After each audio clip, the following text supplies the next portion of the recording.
वो दिलो-दिमाग जो है वो तरो-ताज़ा होता है। दिलो-दिमाग कैसे तरो-ताज़ा होता है? क्योंकि जब आप फास्टिंग पे जाते हो, तो फिर आपका दिमाग खुलता है कि यार दुनिया में और भी चीज़ें हैं करने वाली। चाहे आप एक्सरसाइज़ कर रहे हो, चाहे आप जॉब कर रहे हो, चाहे आप बिज़नेस कर रहे हो। जब आप अपने खाने को एक बहुत मेन इंटीग्रल पार्ट है, उसको आप साइड पे कर देते हो और कहते हो यार मैंने जो है अब खाना नहीं खाना, मैंने 8 घंटे, 10 घंटे, 12 घंटे, क्योंकि अमेरिका में रह रहा हूँ तो 10 घंटे 11 घंटों का रोज़ा है।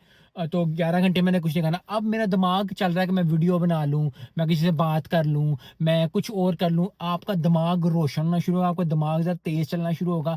आपको यस, अगर आपको कोई फिज़िकल प्रॉब्लम है, अगर आपको मेडिकल कोई इश्यू है, फिर एक अलग चीज़ है, वो डॉक्टर से कंसल्ट करके, लेकिन एक नॉर्मल इंसान से बात करो, तो आपका दिमाग जो है वो रोशन होना शुरू होता है। आपको होना शुरू होता है कि यार चा ये भी कर सकता हूँ। आपको टाइम मिल जाता है क्योंकि खाने पे हम इतना ज़्यादा कंसल्ट करते हैं, खाना बनाओ, फिर गाओ, फिर बर्तन धो, फिर ये करो, फिर वो करो। वो सारी चीज़ें जब एक साइड पे हो जाएँगी आपकी, तो फिर आपका दिमाग जो है